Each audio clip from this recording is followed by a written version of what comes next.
अस्सलाम वालेकुम सारे दोस्त, क्या हाल है? उम्मीद करें ना सारे दोस्त ठीक हो सो, खैर खैरियत ना लो सो। अल्लाह तो कुछ आते आबाद रखे।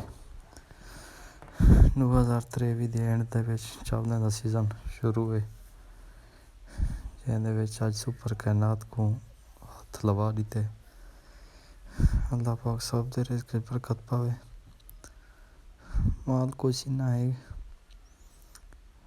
लेकिन थोड़ा है पिया किरते हैं जिंदी वजह को जल्दी हाथ लवाए। इंशाल्लाह वीडियो ज़रूर देख सो, पूरी देख सो। साइडें को लवाएं दरख्त रकबे दे, जिंदी वजह को साइडां खड़ गन बच गन मशीन नहीं कप संगी ते वो कप हुण हाल साडा पूरा थी आवदे।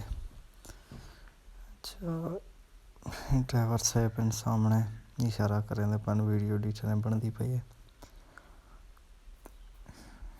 टैंकी लहेंदे पैन 55 तो 60 मन की टैंकी है, एक एकड़ दी है, तकरीबन फुल ही थी गई है।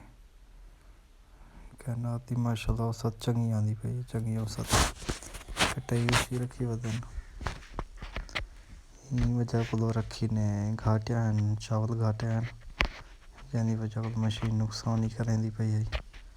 सिरें थले गिरेंदी पई है तो वल ने के ऊंचा कपड़ा पोसी थोड़ा साइड ही देते पे उस छुड़ाई वदन फुट 1.5 फुट जितना वाती निकासी सही ना पई करेंदी है। बर्दाश्त करे सुन वास्ता करनी पोसी, लेकिन नुकसान को तो कुछ फ़र्क पएगा।